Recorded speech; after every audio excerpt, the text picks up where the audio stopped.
Bueno, vamos a proseguir con otro caso clínico. Les voy a compartir, este caso clínico es un endolic tipo 1 bilateral sintomático. ¿Cómo es? No camina. Ahí está.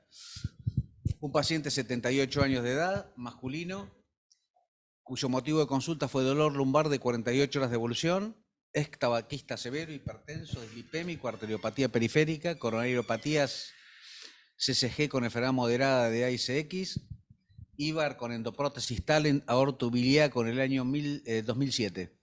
En el año 2007 el aneurisma medía 7 centímetros, por lo cual se trató en esa oportunidad. Y el paciente dejó de concurrir a consulta durante 5 años, o sea, no tuvo seguimiento durante 5 años. Son los pacientes que no adhieren al seguimiento, que es una cosa importante. Habíamos hablado ayer de seguimiento de todos los pacientes a los cuales se les realizó IVAR.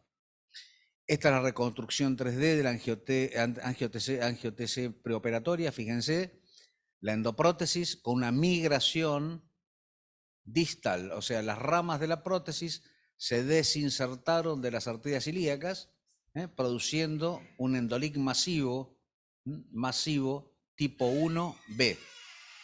Esta es la corrida axial, donde se ve un gran aneurisma. Es un endolic tardío, hay que tener mucho cuidado con estos aneurismas porque se rompen, cuando se desconecta la prótesis se presuriza el aneurisma y se pueden romper, masivo el endolic.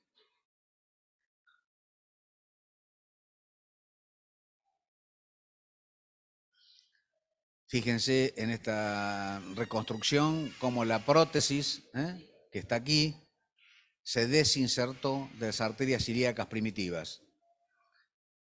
Gran aneurisma de aorta. Entonces, ¿cuál sería la conducta de ustedes en este caso? Cirugía abierta, IVAR con canulación por vía femoral o IVAR con canulación por vía braquial. 3 opciones, simple. Vamos a hacerla simple.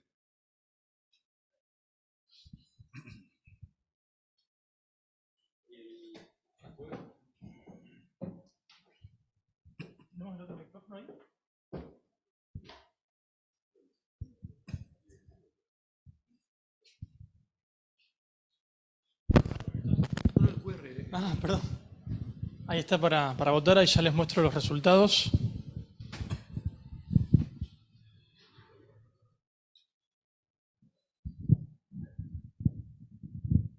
Para los que se fueron sumando a la mañana, se pueden incorporar a la votación escaneando el QR o si están desde el celular mismo ingresando por una página web a haslights.com/HPR. Ahí vemos que hay una franca mayoría de los asistentes que prefiere hacer un EVAR con canulación por vía braquial. Coincidiendo con la votación del auditorio, nos inclinamos por IVAR con canulación por vía braquial porque nos pareció que en ese gran aneurisma, saco aneurismático, iba a ser complejo canular las ramas por vía femoral. Nos pareció que iba a ser más fácil canular las ramas por vía braquial.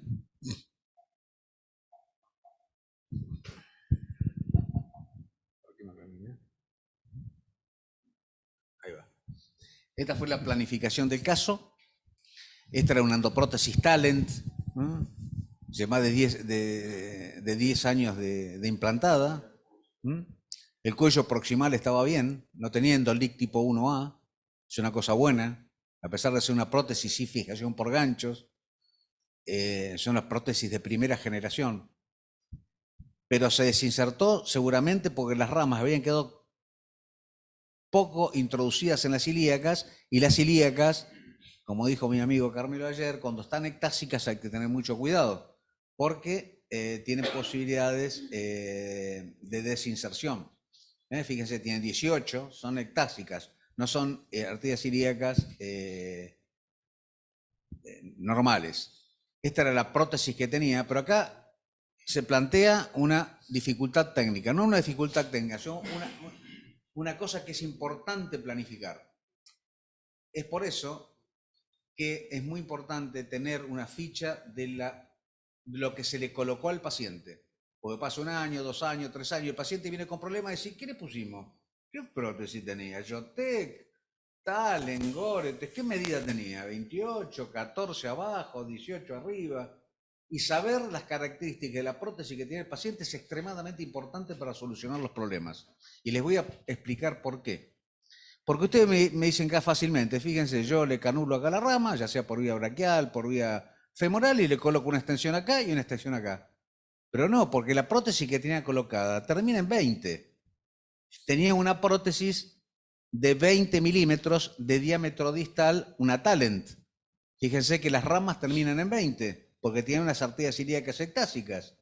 Entonces, la mayoría de las ramas de endoprótesis miden 16 arriba, pero yo tengo 20. ¿Cómo voy a hacer yo para poner una rama de 16 dentro de otra que tiene 20? Entonces, hay que ir a las bases. ¿Qué prótesis tenía y qué características tiene esa prótesis? Y la prótesis Talent tiene diámetro 14 en los primeros 30 milímetros. Viene el cuerpo principal, como la mayor, muchas endoprótesis, pero no son todas iguales. Y esta tiene 14 milímetros de diámetro en los 3 centímetros iniciales. Quiere decir que yo con la rama tengo que llegar hasta la bifurcación de la Talent. No la puedo empalmar acá en el tercio medio, porque tiene una prótesis cónica. Entonces tengo que llegar con mis ramas hasta la bifurcación de la prótesis. ¿Por qué? Porque la rama que yo había planificado colocar, en este caso una Endurance, tiene 16 de diámetro proximal. Quiere decir que si tiene 14 aquí, 16 en 14 va a ir perfectamente, pero 16 en 20 no. Entonces hay que planificar las longitudes para llegar con las dos ramas hasta la bifurcación de la endoprótesis previa. Por lo tanto, planificamos para colocar 4 ramas, perdón, porque las longitudes no nos daban para llegar hasta las hipogástricas, que es la idea para tratar este caso. Entonces, lo que se planificó fue 2 ramas 16, 16, 124 para llegar hasta la bifurcación de la Talent que tenía colocada hasta aquí. Esta prótesis nos iba a quedar a este nivel y después empalmar las ramas distales. 16, 10 y 16, 20. Este se fue el IVAR, se canuló por vía braquial, se pasó cuerda por las ramas, se tomó con el lazo por femoral izquierda, se sacó la cuerda hidrofílica por femoral izquierda por el lazo, por la femoral derecha o también con el lazo se pasó la cuerda por la rama derecha, se tomó con el lazo, se sacó por femoral derecha.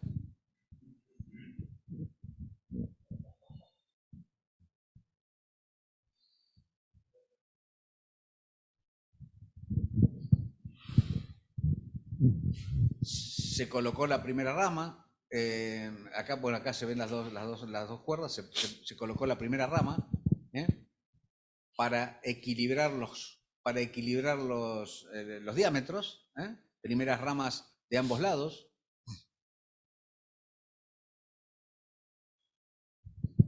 Acá estamos poniendo la rama derecha.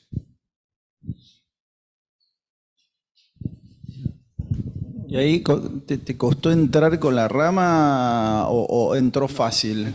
Entró fácil. Sí. La Endurance tiene 14 French, navega... Pero viste que a veces cuando están flotando ahí en el saco, claro, sí, se te acoda la... Teníamos true and true. Al tener true claro, and true, claro, la estirás. Acordémonos claro. que entra por vía braquial y sale por vía femoral. Teníamos tenso y, bueno, eso es una muy buena pregunta. El True and True facilitó enormemente la navegación. Bien. Por eso fue el acceso braquial que consideramos que era mucho mejor que el acceso femoral.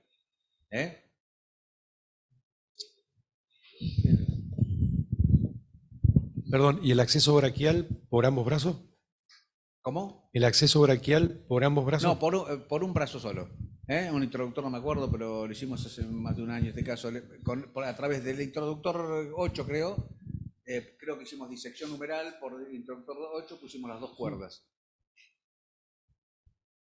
¿Qué cuerda era? Hidrofílica. Para hacer true and true yo recomiendo la cuerda Terumo, la hidrofílica de 260, porque es una cuerda soft, y se puede tirar bien y siempre protegido con catéter la subclavia. Y en ese caso, para proteger la subclavia, porque puede meter un solo catéter No, por el pero 8. hicimos de un lado y después hicimos del otro. Así que bueno, pusimos las dos ramas para sintetizar.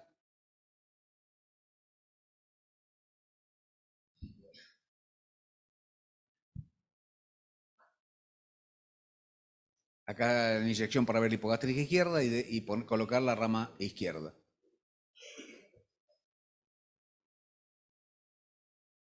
Ahí se está colocando la rama izquierda. Hicimos el baloneo con valor Reliant de todas las uniones distal y proximal, como pueden ver acá.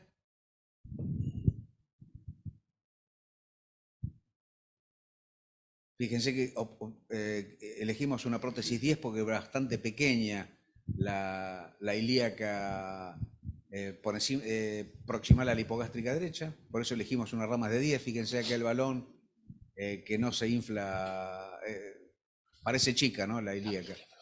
Y del lado izquierdo también inflamos el balón. Distalmente del lado izquierdo, con el balón Reliant para que se acomode bien la prótesis.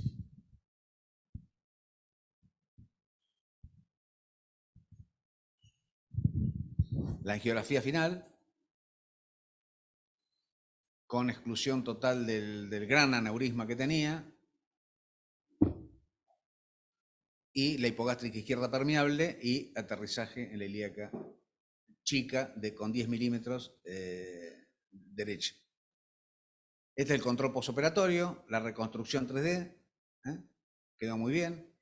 Fíjense cómo la Talen, ¿no? A pesar de tener 10 años, se conservó bien, sin migración, en el cuello proximal, ¿no? Quedamos conforme con este caso, como quedó. Esta es la corrida axial, sin ningún tipo de endolic. Y bueno, muchas gracias. Fue una solución simple y con algunos tips and tricks que hay que tener siempre en cuenta. Parece una cosa fácil de hacer, pero si la planificamos bien, es fácil. Si la planificamos mal, es una gran complicación. Realmente haces parecer fácil lo complejo, realmente muy lindo caso. Y bueno, siempre aprendemos algo, la verdad que impresionante, muy lindo, quedó bárbaro. Felicitaciones, muy bien. Y un par de comentarios.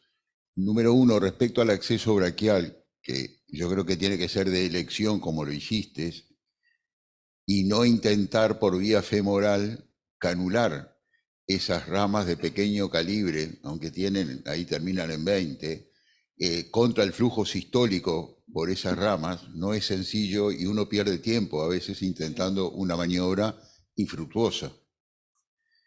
O sea, la decisión d'emblée por vía braquial. Y en el acceso braquial, respecto a la pregunta que hacía, no sé cuál de los colegas, de usar por vía axilar, a mí me gusta más la vía axilar alta, y se puede hacer dos cosas, o dos punciones por separada, con 6 French, dos punciones en la axilar, que tiene más calibre, y eso admite pasar las dos vainas de 6 o incluso hasta de 7 si querés. O si no, usar un conducto de 12, etcétera. Bueno, sí, cosa más, como se hablaba ayer con la chimenea, ¿no? Ahora, lo otro interesante es que esa ilíaca común derecha era de corta longitud, 2 puntos y algo. Y creo que estuvo muy atinado aterrizar en la ilíaca externa, aún sacrificando la hipogástrica. Exacto. Y no necesitaste embolizarla ni nada, porque eso también hay que tenerlo en cuenta, ¿no? Siempre, cuando coincide el diámetro de la arteria que va a aterrizar en la ilíaca con el lugar donde se inicia la hipogástrica, no es necesario embolizarla, porque la misma tela va a evitar el leak, el reflujo, ¿no? Son 2 o 3 comentarios, pero... Sí, decidimos entrar en la ilíaca externa porque ya había migrado claro, la ilíaca primitiva, entonces claro, no quería que pasara lo mismo. Claro, exacto.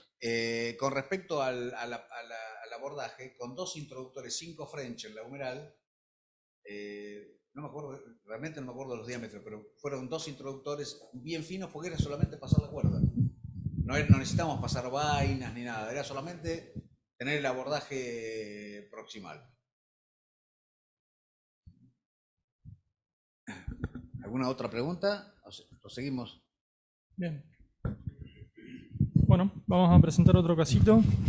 Un bonus en realidad.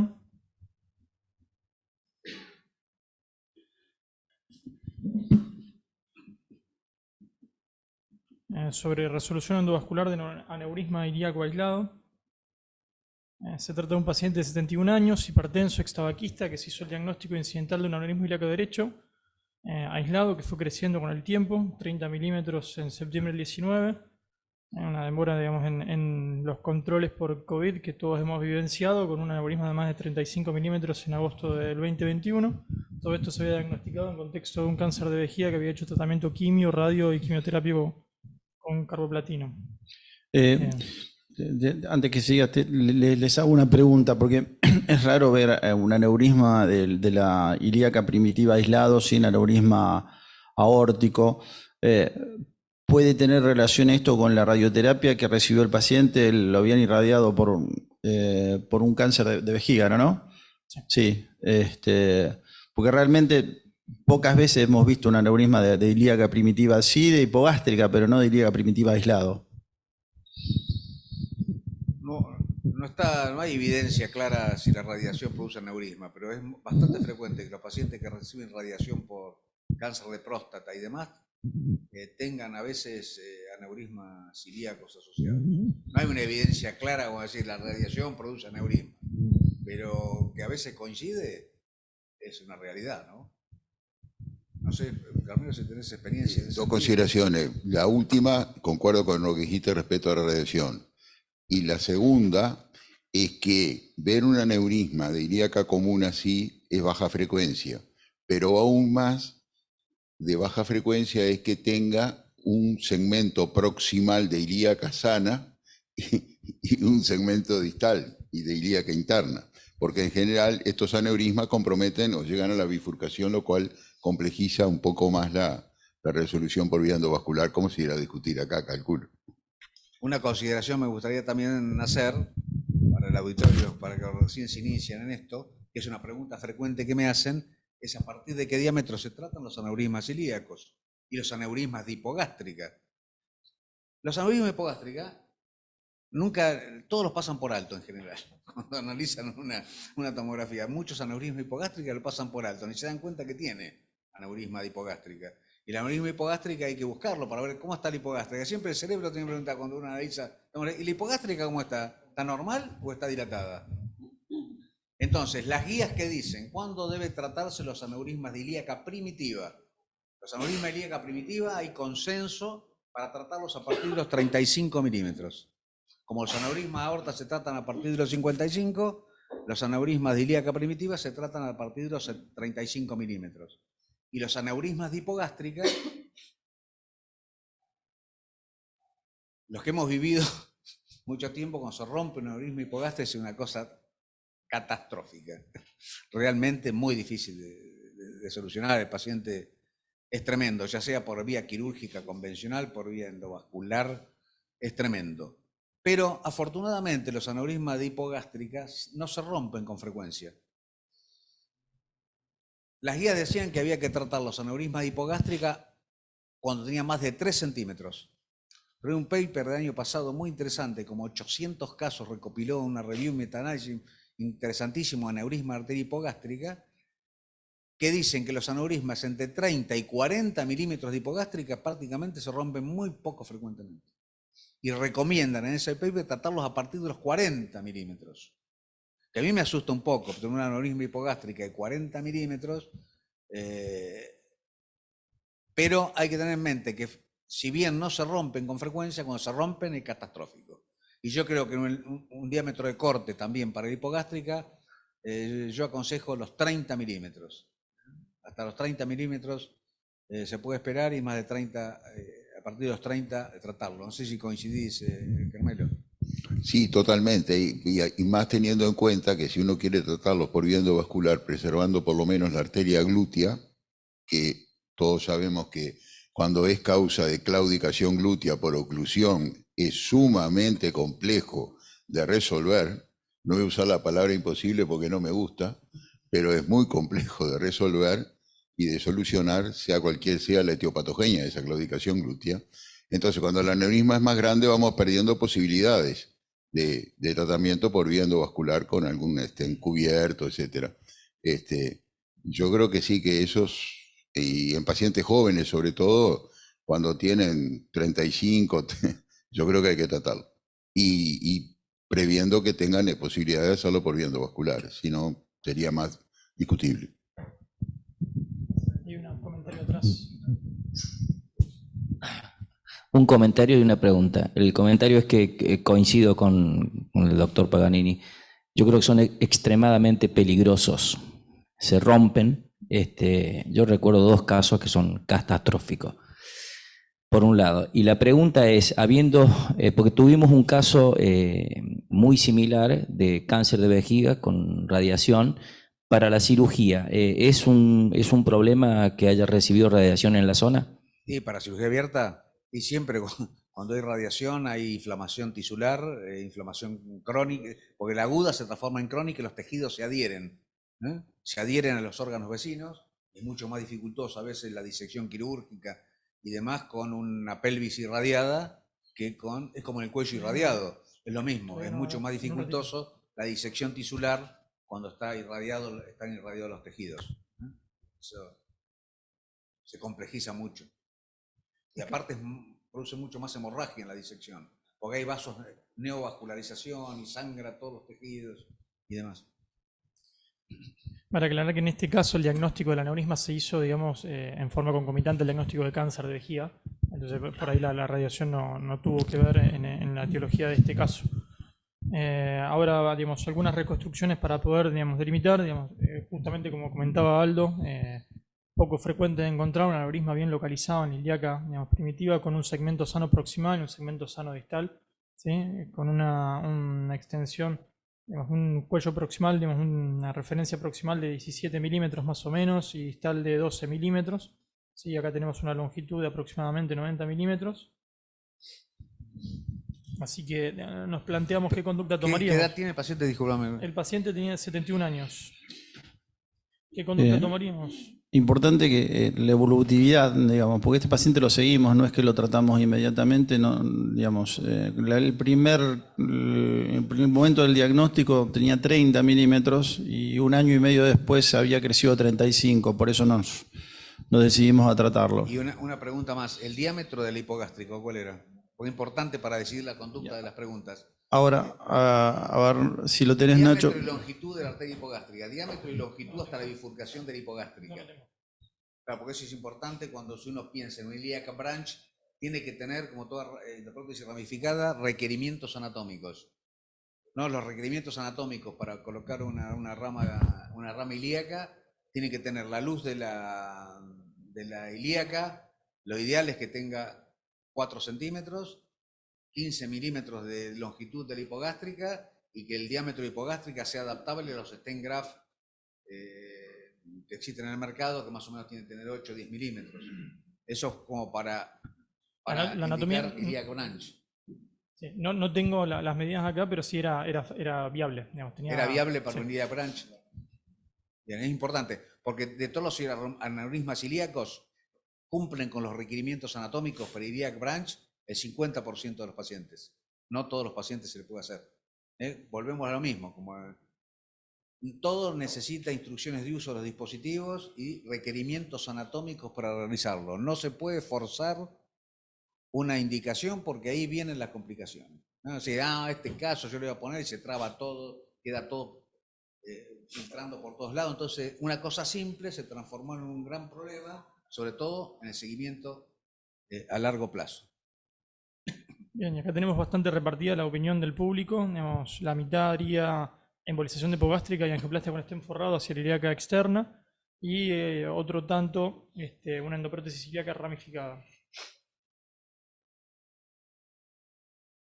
Otra cosa, Otra cosa que es importante, hay que pensar en una endoprótesis ramificada cuando, sobre todo, por eso es un dispositivo caro también, hay que pensar cuando tiene aneurisma ilíaco bilateral, sobre todo en pacientes jóvenes con una vida sexual activa, porque si es un paciente joven con una vida sexual activa, yo le embolizo las dos hipogástricas, aunque se las haga escalonadamente como hay que hacerla, con un plug en el origen y demás, le voy a anular las dos arterias hipogástricas. Y eso es una problemática. Ya las guías europeas de 2019 la dan como recomendación clase 1, nivel de evidencia A. En los aneurismas ilíacos bilaterales, preservar al menos una hipogástrica. Ahora, si te pedí un paciente de 80 y pico de años con aneurisma ilíaco bilateral, bueno, se le puede embolizar una y al mes la otra con los recaudos pertinentes de las embolizaciones de la hipogástrica. Pero cuando son pacientes jóvenes hay que tener mucho cuidado. Ahora, si es unilateral, si uno hace una embolización, como hay que hacerla, evitar, como dijo mi amigo aquí, embolizar las ramas distales, sobre todo la glútea, hay que tratar de colocar un plug en el origen de la hipogástrica para preservar la circulación de las ramas de esa hipogástrica. Evitar poner coils distales, porque cuando uno pone coils distales, la claudicación glútea es una complicación muy compleja, muy molesta, muy invalidante. Yo tenía un paciente que me golpeaba la puerta del consultorio toda la semana, ya no sabía qué hacer. Me volvía loco con la claudicación glútea. Es tremendo la claudicación glútea. Entonces, hay que embolizar la hipogástrica en el origen. Muy importante, tratar de usar que los coils no se vayan hacia las ramas distales. Bueno, muy bien. La decisión que tomamos, y viendo, digamos, disculpen que no tenía todas las medidas para mostrarles, pero digamos, como era anatómicamente factible para realizar un implante o una endoprótesis ramificada para ilíaca, decidimos planificarlo de esa forma, con un abordaje percutáneo bilateral. En este caso se usó una rama excluder ramificada ilíaca de 23 por 12 por 10 centímetros de longitud, con una rama ilíaca interna de 16 por 14 de 7 centímetros.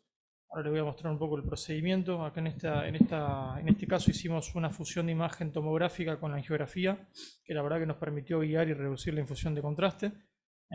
Hicimos un crossover y hicimos un snare porque este tipo de prótesis tiene precanulada ya la rama ilíaca, ¿sí? Que está marcada acá con esta marca radiopaca un poco más larga.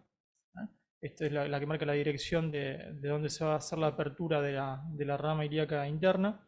Se hace una liberación parcial hasta la rama ilíaca, donde uno todavía a ese nivel puede jugar para alinear la prótesis hacia la boca de la ilíaca interna, que fíjense es la misma proyección, y hacemos un movimiento de rotación que permite abrir y alinear mejor la salida de la rama contralateral a la ilíaca interna. Como está precanulada directamente, después avanzamos el introductor de ICIL hacia ese lugar y queda directamente apuntando hacia la ilíaca interna. Y cruzamos con una cuerda Magic que fue directamente hacia la hipogástrica. Y después de intercambiar por una cuerda mayor soporte, hicimos la liberación de la extensión ilíaca interna. Y finalmente la liberación completa de la endoprótesis. Y este es el resultado final con la fusión para comparar el tamaño previo, donde no se ve endolic. Y acá, digamos, sin la imagen final para poder verlo con más detalle. Y este es el control tomográfico al año. Si bien no es una multicorte, digamos, y voy a tener un poco de limitaciones para mostrar la reconstrucción tridimensional, se puede ver que hay una completa exclusión del aneurisma, que está todo trombosado, con permeabilidad de las dos ramas.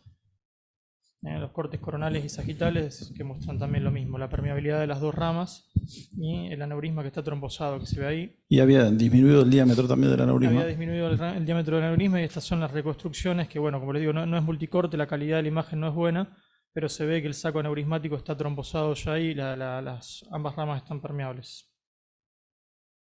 Así que bueno, eso fue un bonus. Hay que seguir la aorta también, porque que tenga un cuello así como dijo Carmelo, proximal ilíaco es una cosa rara.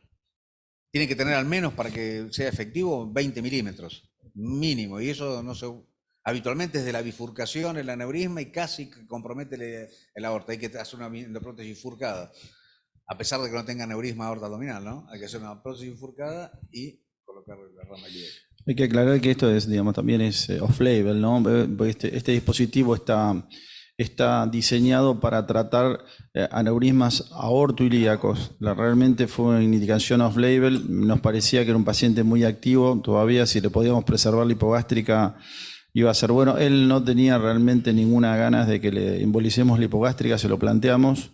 De hecho, tuvo que afrontar un poco el costo porque la obra social no le cubrió el costo completo. Es un dispositivo caro, pero creo que es muy amigable realmente. Realmente no es técnicamente complejo. Realmente es un dispositivo, el implante es bastante amigable. Ahora, lo que hay que hacer es un seguimiento estricto posoperatorio, ¿no? Sí, sí, no sí. perderlo porque en cualquier momento No, va a filtrar y va a terminar con una endoprótesis. Con una endoprótesis aórtica, sí. Muy probable, pero tiene mucho calcio, ¿eh?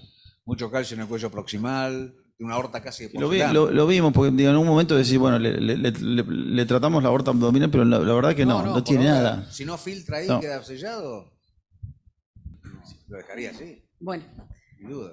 otro paciente más. Una paciente femenina también de 64 años.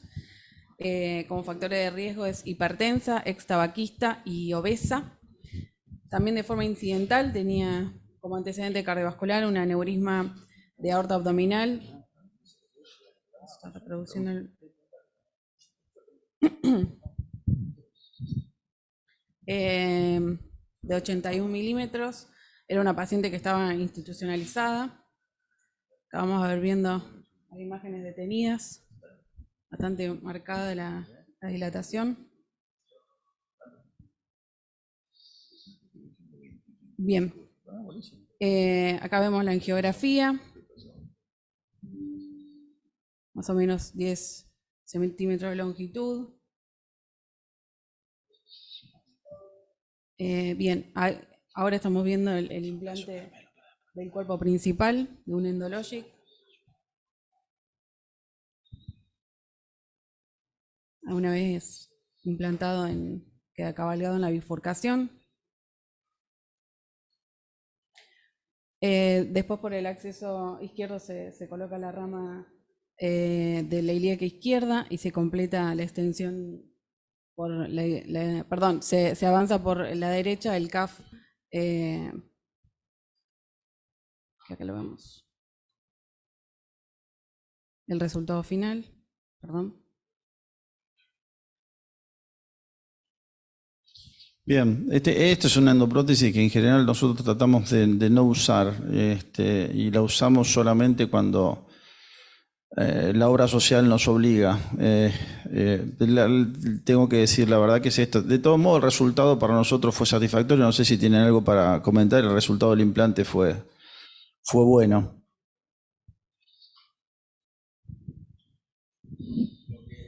Hay que hacer con la endoprótesis endológica, hay que hacer mucho overlapping del CAF proximal.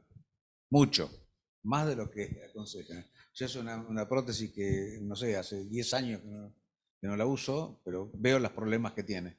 Porque me llegan de todos lados muchos problemas.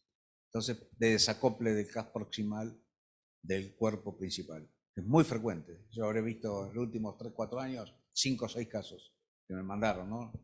Para análisis. Bien. Bueno, continuando con el caso, se ve en la tomografía de control. Diagnóstico. Sí, spoiler. Podemos ver una endofuga No tipo te podemos 3. dejar hablar, Aldo. Tenemos que mutear. Que es también en la unión del cuerpo principal con el CAF.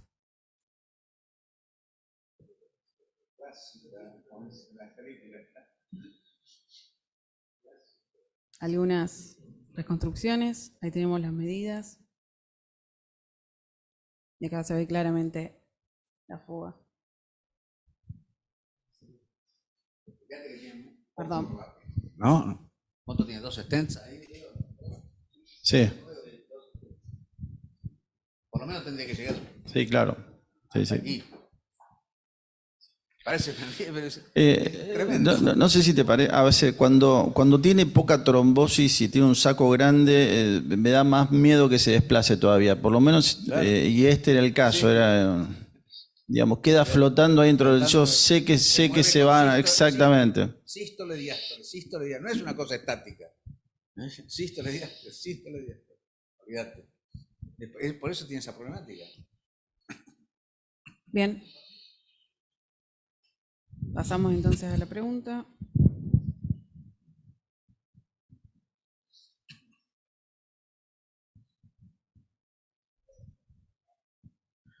¿Qué conducta tomarían? Conducta expectante, cirugía abierta, colocarían un stent forrado, se implantaría una nueva endoprótesis biilíaca o monoilíaca.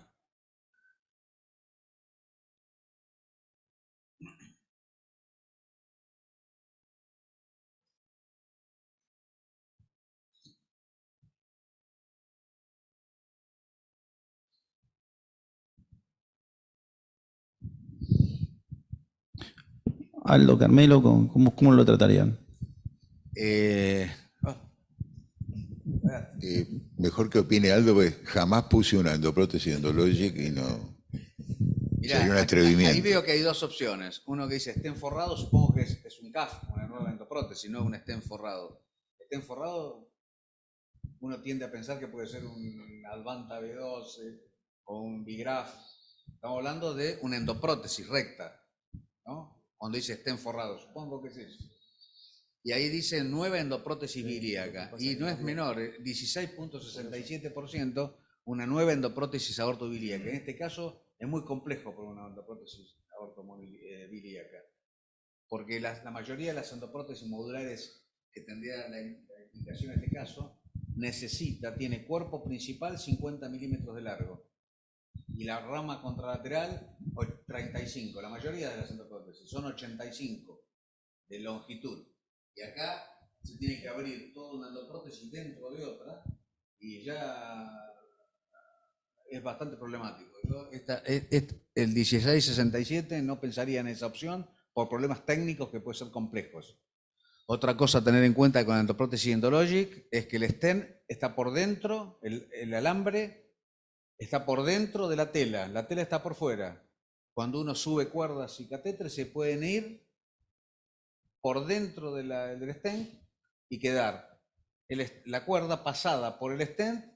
Pensamos que está en la luz aórtica, pero no, pasa por el stent y sube. Entonces nosotros queremos hacer cualquier cosa y vamos a chocar contra el stent de la prótesis. Siempre la prótesis endológica, todas las prótesis hay que tener cuidado, porque la tela está por fuera. Entonces, todos los dispositivos podemos tener problemas de ascenso. Y yo la trataría con una endoprótesis recta, lo más larga posible que me dé según las mediciones. Elegiría una para que ir bien desde las arterias renales hasta casi la bifurcación. Para que me tenga buen soporte proximal y distal. Porque si le pongo corto se va a repetir lo mismo. Bien. El tema es, esta mujer empezó a tener síntomas. Tipo 3. Y realmente no conseguíamos CAF. Ahí teníamos algunas limitaciones también en cuanto a provisión. Digamos, la obra social estaba completamente dirigida hacia un solo proveedor y no teníamos CAF endologic. Bueno, eso es un tema, porque los CAF, ojo con los CAF, porque los CAF pueden tener ganchos. Claro. De otras marcas. Y poner una prótesis con ganchos dentro de la endologic no se puede. Bien. Tiene que ser una endoprótesis que no tenga ganchos. Bien.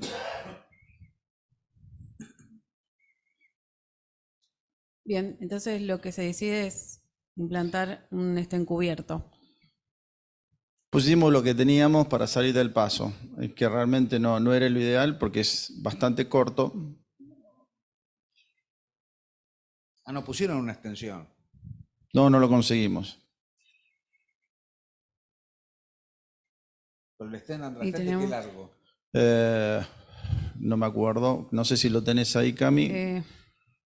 No, Pero creo que era de 60, 60, sí. Sí. Un 60. XXL, 30 arriba y 30 abajo. exactamente. Y este es el resultado final. Y anduvo. Sí, perfecto. Anduvo. Hay que ver en el... Tenemos un seguimiento al mes Claro. que estaba bien y después esta es una paciente psiquiátrica que está en un geriátrico. No la perdimos, honestamente la perdimos en el seguimiento, pero bueno, nos sirvió como alternativa para salir del paso. Realmente así fue. Lo que se puede poner es también una endoprótesis torácica, Bien. que no tiene free Sí, sí. flow. No tiene Como free flow, lo no tiene hicimos free en- flow, no en el- tiene ganchos. En el caso que mostramos ayer le pusimos una torácica. Y si coinciden los largos, Claro. los diámetros habitualmente coinciden. Si coinciden los largos, se puede poner una endoprótesis torácica, off-label, obviamente, dentro del abdominal, que se puede. Vamos a preparar el caso del doctor Carmelo. Mientras prepara el doctor Gastambide su caso, que tiene que cargarlo en una computadora, yo voy a aprovechar, esto lo tenía planeado para el final, pero aprovechando el gap que tenemos, les quiero agradecer a los dos anticipadamente antes de que esto termine. Y bueno, tuve acceso a esta publicación, un editorial del doctor Frank Criado en una prestigiosa revista como es Cardiovascular Surgery, el Journal of Cardiovascular Surgery, donde hace una revisión de la historia del intervencionismo y cómo le cambió la vida al doctor Frank Criado, y cuando se refiere a quienes han sido parte de la historia en Latinoamérica, como ven ahí, los menciona el doctor Paganini y lo menciona el doctor Carmelo Gastambide, y realmente, bueno, es un gran reconocimiento que ha tenido el doctor Frank Criado con ellos y me pareció muy bueno compartirlo con ustedes. Realmente un honor haber tenido este curso liderado por ustedes. Realmente estamos aprendiendo un montón y yo se los quería agradecer y les quiero dedicar un aplauso especial.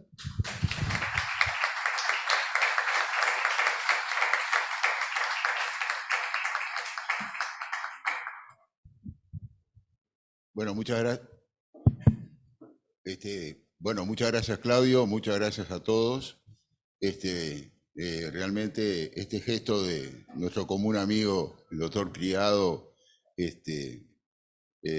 nos llena de orgullo, de satisfacción, no en sí por lo que signifique la trascendencia de esto, sino porque sin duda son muchos años que hemos dedicado con Aldo y con otros amigos. Bueno, muchos están acá. Tú también, Claudio, ahora tu hijo, empujando para mejorar la calidad de la asistencia que brindamos a los pacientes con el desarrollo de toda esta tecnología, y gracias a las jornadas de educación médica continua como esta, que es lo que permite compartir los conocimientos y nuevamente en beneficio, como siempre, de los pacientes, que es nuestro objetivo principal. Muchas gracias nuevamente.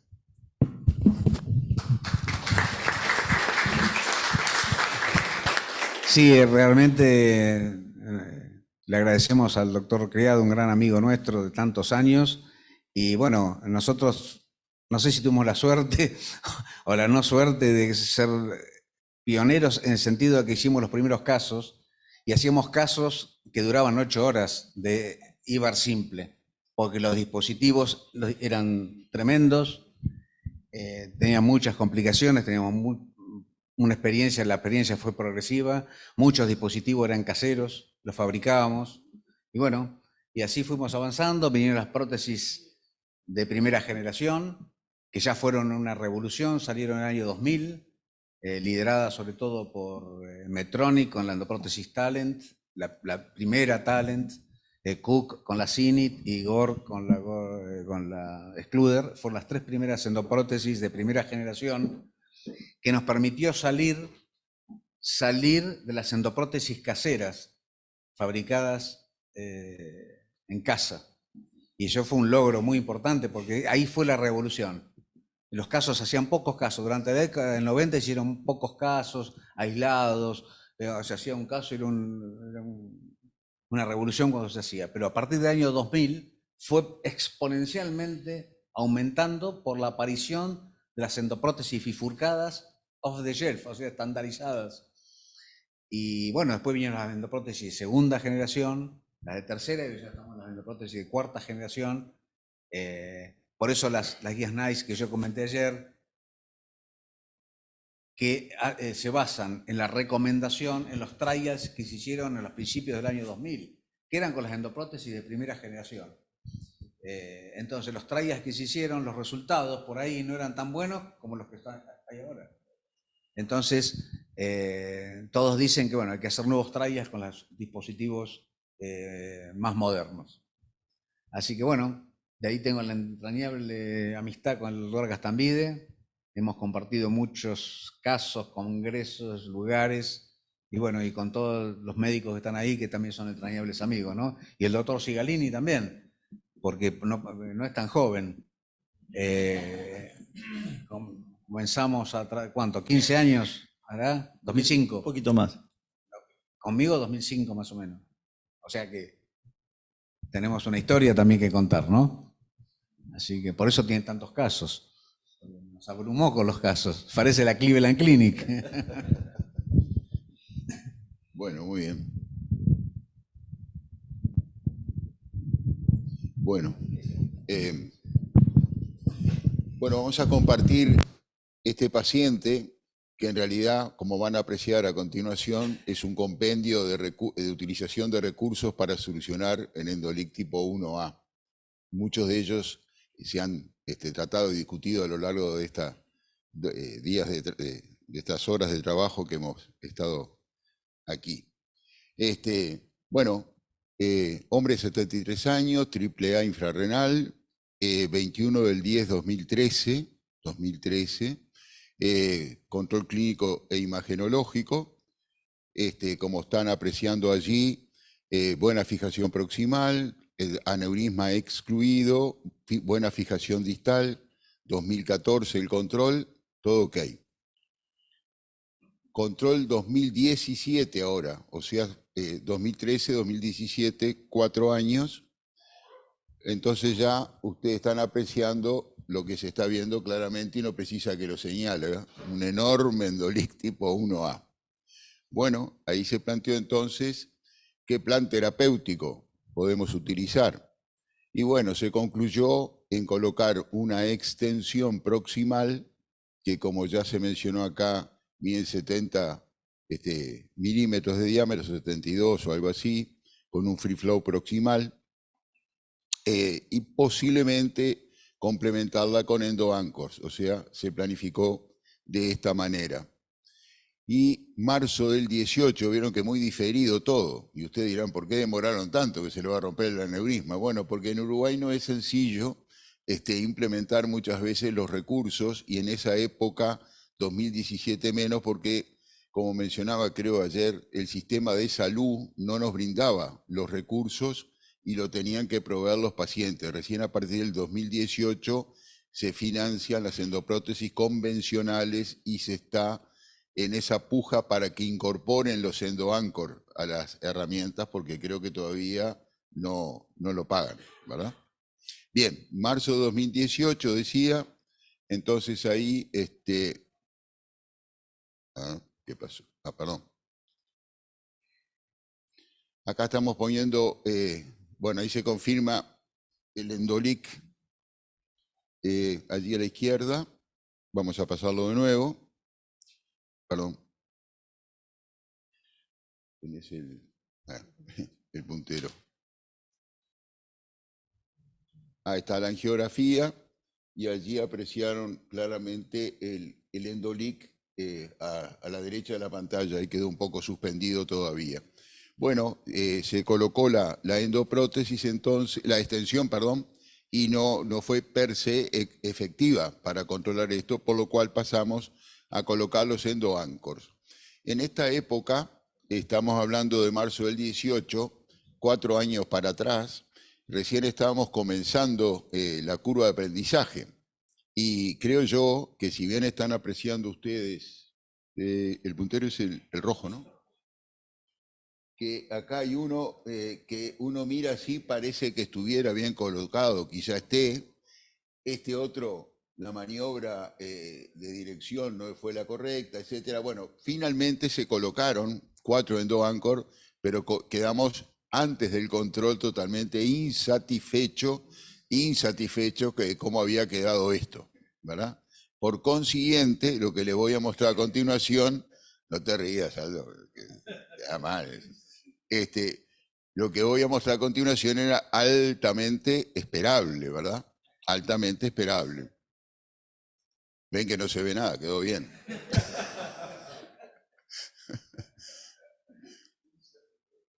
Ahí persiste, ¿verdad? Claramente, ¿no? Entonces dijimos, bueno, vamos a buscar otra herramienta. Así que ya vamos a repasar extensiones, que ya se habló, endoanchor, que ya se habló, y ahora ¿qué falta? ¿Qué falta? ¿Eh? Un poquito caro. Y ahora, bueno, viene la parte de con qué podemos embolizar, a ver qué pasa, ¿no? Bueno, entonces septiembre del 18, vea que va pasando el tiempo, ¿no? Pero siempre, felizmente, el señor se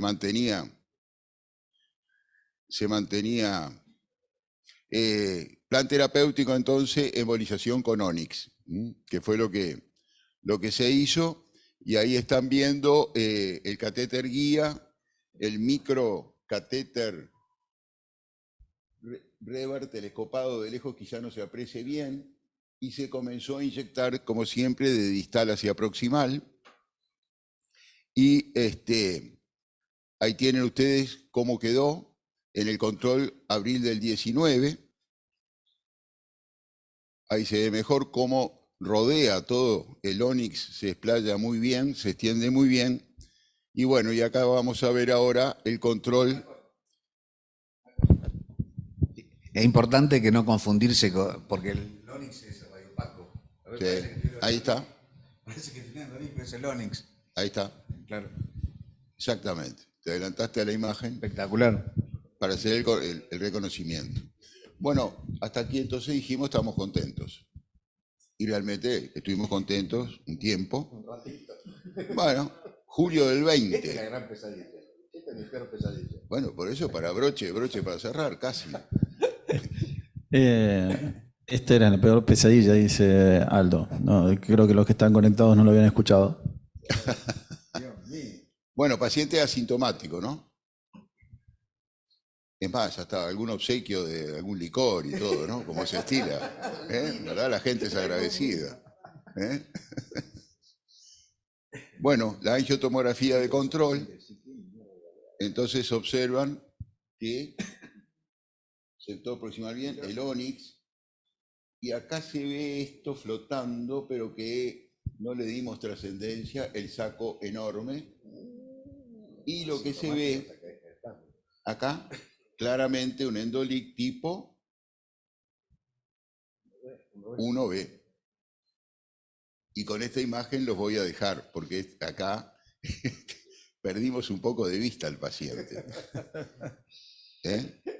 Este paciente yo no lo controlaba directamente, es de una institución de donde yo soy consultante, lo siguen otros colegas, pero el paciente desapareció del seguimiento.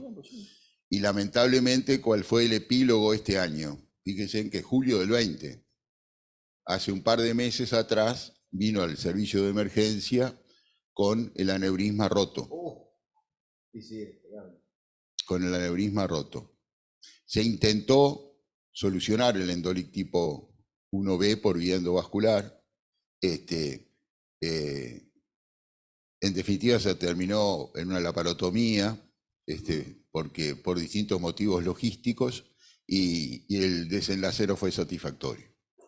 Entonces, una laparotomía para explantar esa prótesis que tenía CAF, ganchos. Sí, creo que... ¿Vos lo operaste? No, yo suerte, no, si lo hubiera operado, yo no lo hubiera operado primero.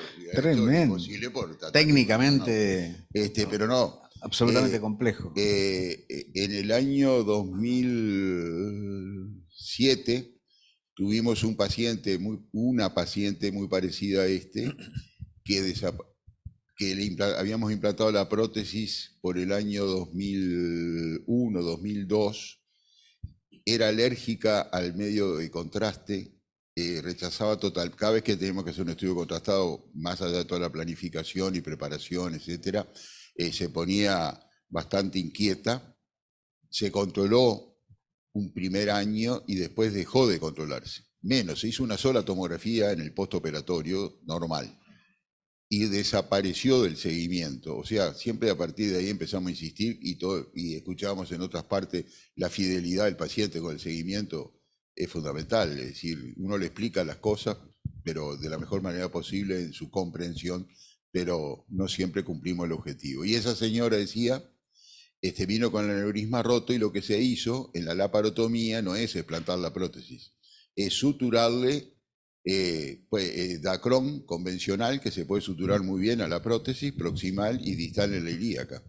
Y la idea del colega que le hizo la laparotomía fue esa, resolverla no explantando la prótesis, sino realizándole una interposición de Dacron entre la prótesis y que se puede suturar, repito bien, y la ilíaca común. Bueno, ven que todo no es maravilloso, porque todos los casos después terminan bien, pero lamentablemente no fue así. Ahora, también para la reflexión, que sin duda la nueva incorporación de tecnología es fundamental, tiene su curva de aprendizaje, quizás sí con los endoanchors lo hubiéramos colocado de la mejor manera, no hubiera sido necesario el Onyx. De todas maneras eso se solucionó y sin pretender, digamos, sin culpar al paciente, ya cuando vimos esta tomografía habría que haberlo ingresado al sanatorio o algo así, o convencerlo de otra manera, y haberle tratado en el 2020 ese endolitis tipo 1B.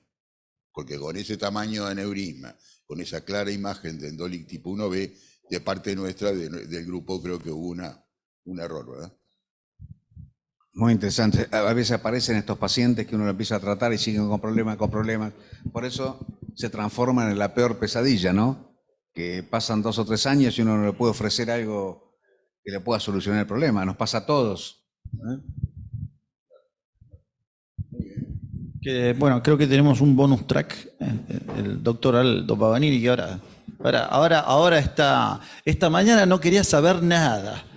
Me preguntaba a quién se le ocurre y ahora se entusiasmó y quiere presentar más casos. Así son, y bueno, nosotros no queremos terminar, así que tenemos un bonus track del doctor Aldo Paganini. Ahora me entusiasmé y aprovecho mientras prepara la presentación para agradecerle a Medtronic nuevamente, a LC Insumos, por realmente darnos el soporte para poder realizar esta tan buena reunión, así que muchas gracias a todo el equipo de Laura Di Ponte, que realmente ha trabajado intensamente para que esto sea una realidad, así que muchas gracias. Para finalizar, le quiero presentar un caso interesante que hicimos hace un par de años con el doctor Álvarez Giorgio en Bahía Blanca, y tiene algunas particularidades que creo que le van a ser de provecho para todos ustedes. Ahí está. Bueno, es una paciente femenina, ya tiene problemas. En todas las enfermedades cardiovasculares ya la aparición de sexo, otra cosa no hablamos, es importante. Porque en la aorta, dentro de todas las enfermedades cardiovasculares, pero dentro de la aorta particularmente, cuando uno ve sexo femenino, es más dificultoso el tratamiento. Más dificultoso es más, en los scores de riesgo.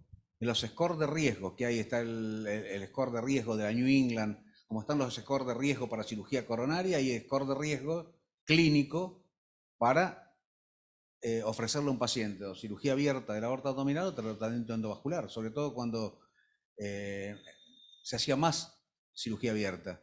Es decir, ¿qué riesgo tiene para cirugía abierta? Y ya el sexo duplica el riesgo clínico al del hombre. Así que cuando ven sexo femenino, es más riesgoso. Edad 72 años, motivo de internación, dolor torácico interescapular irradiado a región lumbar de 48 horas de evolución. Ex-tabaquista, EPOC, hipertensa y dislipémica. Esta es la tomografía de ingreso, donde se puede ver un importante aneurisma de aorta torácica y derrame pleural izquierdo. El aneurisma distalmente, como van a ver ahora, involucra el origen del tronco celíaco, ¿no? El origen del tronco celíaco, ahí está la arteria mesentérica superior, una polar renal derecha y las dos arterias renales. En cuanto a los accesos, eran de buena calidad. Aquí también las mujeres también tienen accesos finos, pero esta paciente tenía acceso de buena calidad. En la reconstrucción 3D, ven que tiene un aneurisma de aorta descendente, de 72 milímetros de diámetro y derrame pleural izquierdo. Fíjense que acá está el tronco celíaco, de 7 milímetros de diámetro, pero la aorta a nivel del nacimiento del tronco celíaco mide 45. Acá en esta reconstrucción sagital ven el nacimiento del tronco celíaco y esta es la arteria mesentérica superior. Y hay 15 milímetros entre el tronco celíaco y la mesentérica superior. Este es el origen de la mesentérica superior y aquí tenemos una renal polar inmediatamente casi a la misma altura de la mesentérica superior, una renal polar derecha. Entonces, ¿cuál es la conducta de ustedes? ¿Cuál sería la conducta de ustedes en este caso? Cirugía abierta, TIVAR con periscopio del tronco celíaco. Acuérdense que es una urgencia. TIVAR con oclusión del tronco celíaco o fenestrada o ramificada. Esta no está cargada del sistema, así que no se apuren en votar. Pueden votar por el chat y si quieren acá verbalmente lo podemos hacer en el auditorio. ¿Cómo?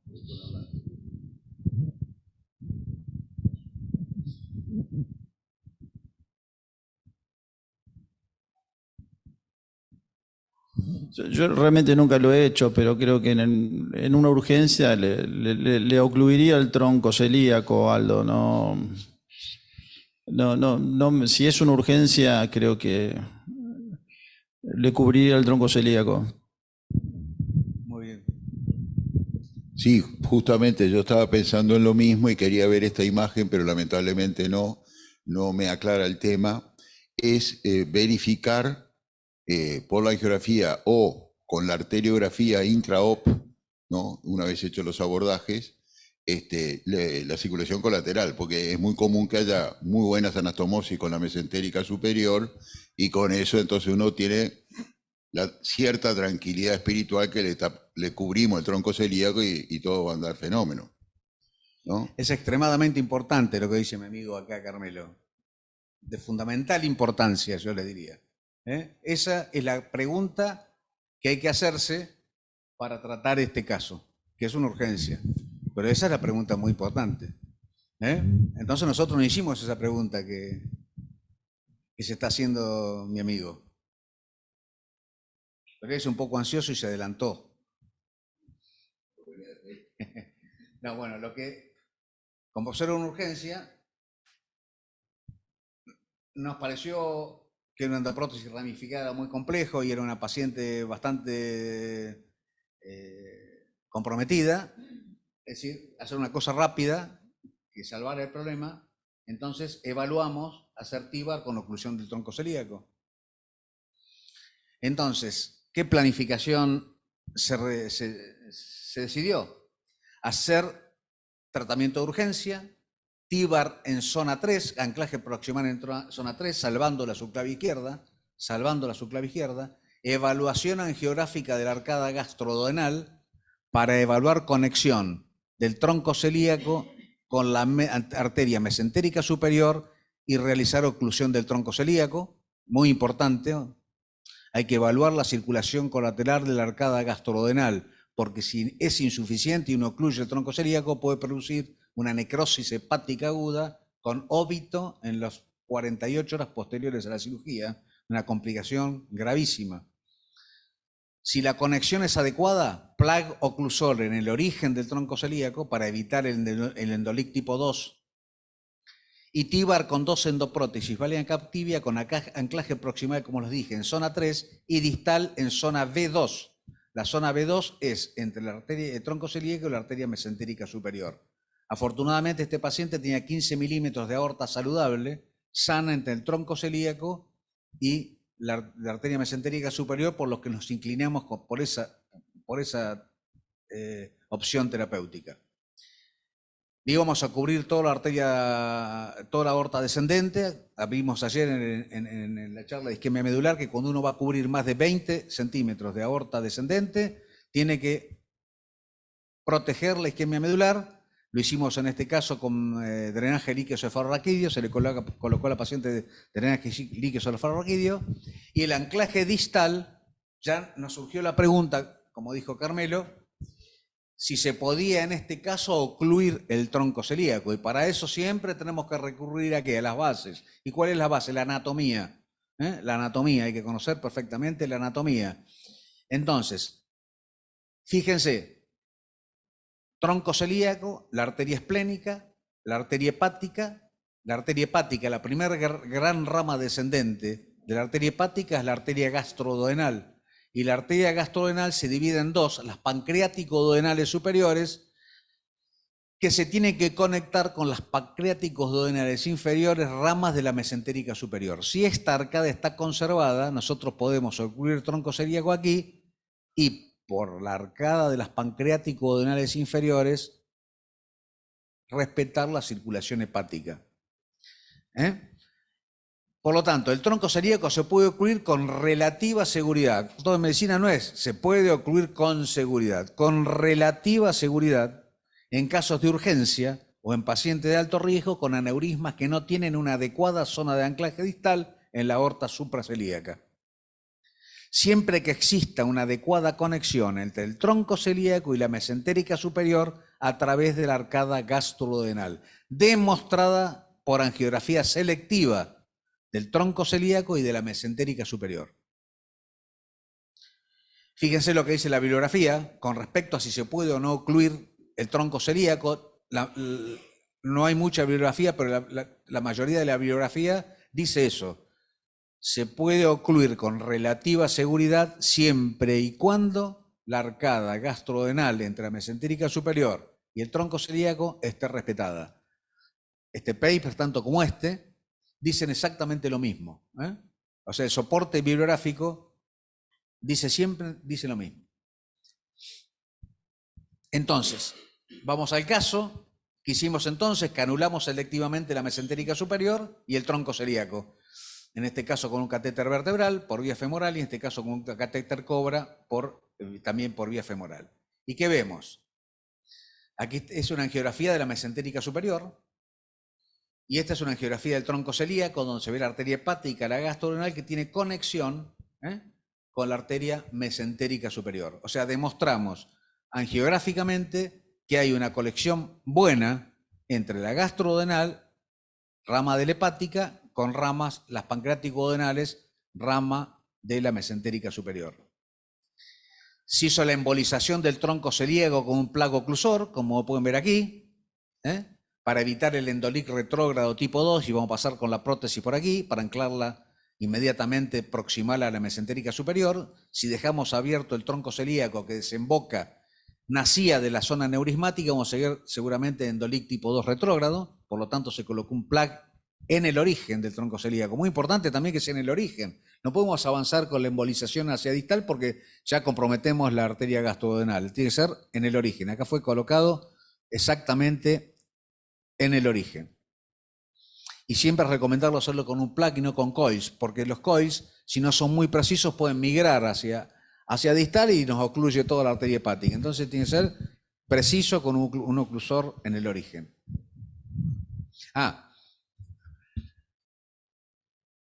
Fíjense que dejamos el catéter para que nos vaya señalando la mesentérica superior. Lo dejamos ahí como una guía angiográfica, pasamos una cuerda, fíjense que hay una cuerda 14, me parece, o 18, por aquí, que nos está marcando la arteria mesentérica superior. Esto es una posición bastante de perfil, donde se puede ver bien el tronco celíaco. Fíjense la columna cuando está acá, es bien de perfil, no se puede ver la cuerda acá en la mesentérica superior, que es una guía importante, es una guía estática muy importante cuando uno hace el TIVAR. Sabemos que la mesentérica superior está aquí, para hacer controles selectivos. Entonces hicimos el TIVAR, implantando primeramente la primera endoprótesis con ancaje proximal Valiant Captivi en la zona 3, salvando la arteria subclavia. Ahí pasamos el arco. Tenemos un pigtail por el braquial izquierda que nos va a marcar la arteria subclavia. También es una medida que esté el catéter ahí porque nos indica que el nacimiento de la subclavia sin hacer ningún tipo de contraste.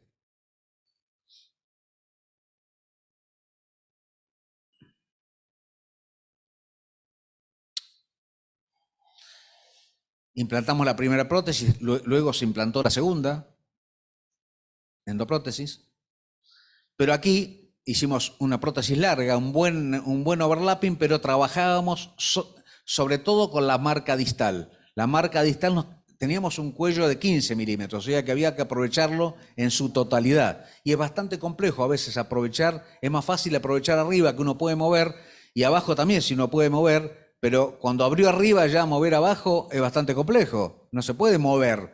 Cuando uno abre un stent se puede mover la prótesis, o 2 stents, se puede mover, pero abajo, una vez abajo ya se abrió abajo, uno no puede tirar y bajar la prótesis, hay que ser muy preciso. Por suerte las endoprótesis autoexpandibles no se acortan, como las endoprótesis balón expandible. Cuando uno infla el balón, el stent tiende a cortarse. Acá no, guarda la longitud de la prótesis. Eso es una cosa favorable de las endoprótesis autoexpandibles, cosa que si nosotros ponemos la marca inmediatamente, estas son las marcas distales de endoprótesis, las tenemos que poner al ras de la arteria mesentérica superior. Esa es la parte más compleja. Para este tipo de situaciones que comentabas vos, a mí me gustan las endoprótesis de Gore, pues se abren de golpe todas, no es que la vas abriendo desde arriba, entonces generalmente el límite inferior que vos fijaste va a ser ese.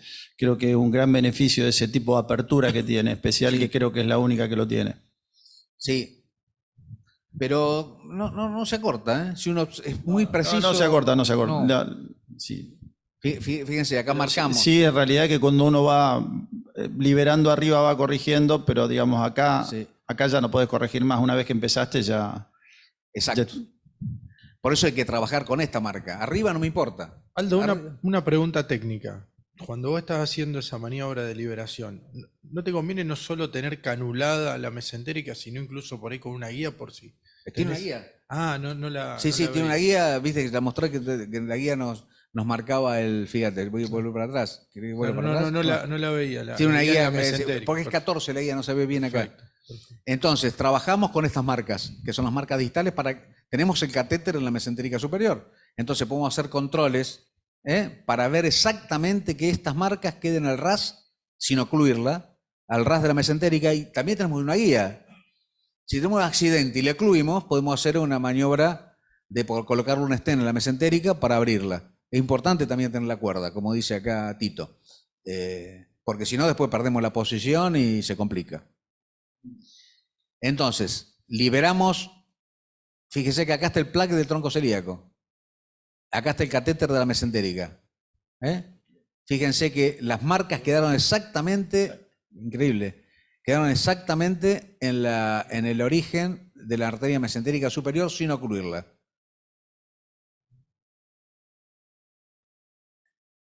Se hizo la angiografía final, con exclusión del aneurisma y permeabilidad de la mesentérica superior sin ningún tipo de fuga. Y aquí hicimos una angiografía distal para que se vea bien. Fíjense cómo está respetada la mesentérica superior, la endoprótesis colocada al ras, aprovechando ese cuello de 15 milímetros distal. En esa época no teníamos esa posibilidad, pero acá hubiese sido bueno también ponerle endoanchors. Porque acá el problema que puede tener es que puede tener una migración proximal, que se llama no distal, que se caiga la prótesis, sino que la prótesis se suba, se vaya hacia arriba. Porque el cuello, el anclaje distal es bastante corto.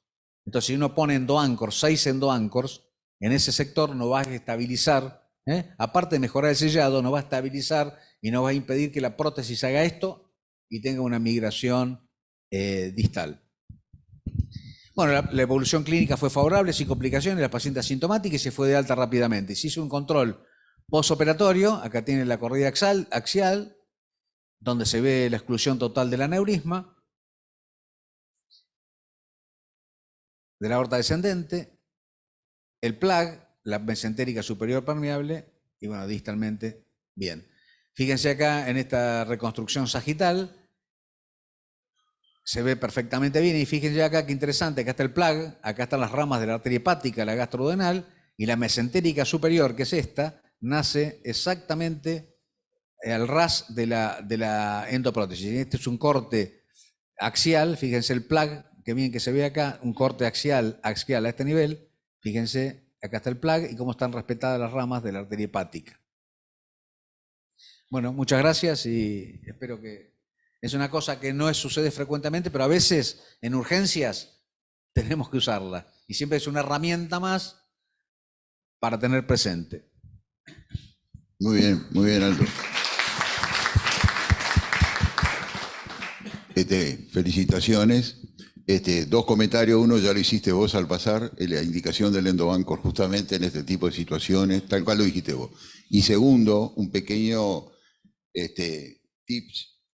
El catéter en la mesentérica superior, que seguramente era de 5 French, ¿no? Muchas veces la mesentérica tiene 8 milímetros de diámetro, 9, etcétera. Entonces el catéter a veces puede quedar en el borde inferior de la arteria, por lo cual,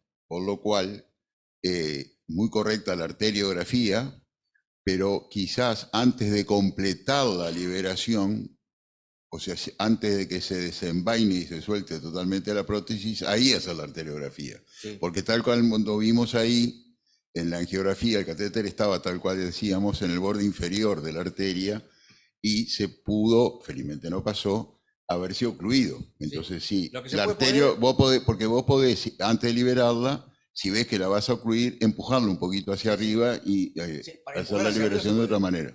No se puede bajar, pero empujar un poquito hacia arriba se puede. Es un tip importante. Sí.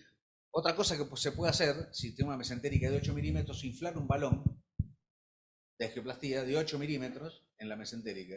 Entonces, al inflarlo, sabemos que está el origen ahí y eso nos puede facilitar el anclaje distal bien preciso, porque hay que ser muy preciso, porque si no perdés cuello. No es un cuello de 4 centímetros, es un cuello corto, entonces es complejo. Pero en las urgencias, viste, a veces muchas cosas se pueden hacer. Excelente, felicitaciones. ¿Algún comentario más? Bueno, llegó el momento de cerrar.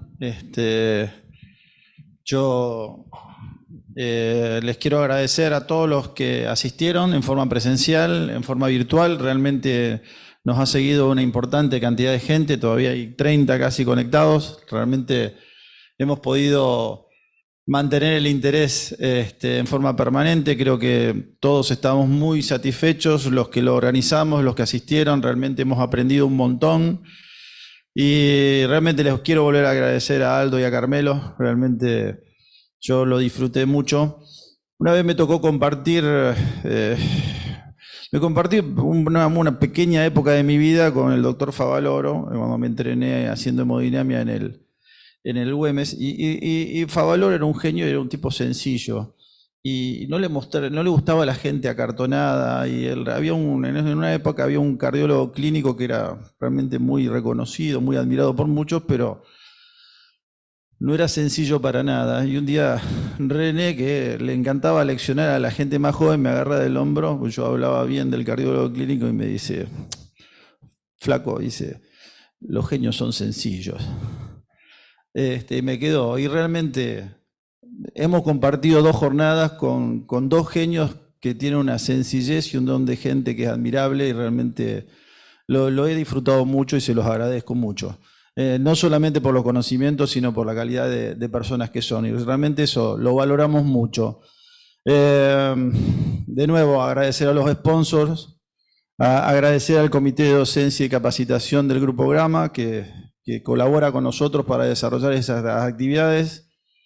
Agradecer a todos los colegas que trabajan conmigo acá en el grupo, Roberto, Lucas, Nacho, Martín a distancia, Y reconocer siempre, uno pone la cara, pero forma parte de un equipo donde hay también técnicos, enfermeros, secretarias, una gerente que nos cuida la plata y nos defiende, y todos aportan para que uno realmente pueda trabajar y poder brindar todos como estos, y realmente es justo reconocérselo a todos. Así que gracias a todos, gracias al Grupo Gama, y bueno, los esperamos el año que viene porque lo vamos a repetir, así que nos quedamos con ganas de seguir, así que los esperamos a todos el año que viene. Aldo, ¿querés cerrar? Bueno, sí, muchas gracias Claudio, muchas gracias al HPR, a toda la gente que nos recibió tan amablemente, a todos los amigos entrañables que veo aquí de años, que los aprecio mucho. Fue un placer y un gusto haber estado aquí, compartir esto con mi amigo de hace más de 20 años, que es el doctor Carmelo, excelente cirujano, excelente persona, como dijo Claudio. Claudio, que es una excelente persona, somos amigos de hace muchos años. Un médico que trabaja seriamente con los pacientes, no es común de ver que yo ando por todos lados y veo cosas que a veces no me gustan mucho. Aquí se trabaja perfectamente, con absoluta seriedad y siempre por el bien de los pacientes. Así que bueno, muchas gracias, fue un gusto para mí haber estado aquí y también aprendí muchas cosas y bueno, nos vamos con un saldo absolutamente positivo. Así que bueno, muchas gracias. Un aplauso final para Julieta, que realmente ha estado atrás de la organización de todo en la comunicación, realmente lo ha hecho impecable. Y Hernán, que estuvo en la parte técnica asistiendo también, se bancó los 2 días. Hernán, muchas gracias. Bueno, gracias a todos. Buen fin de semana.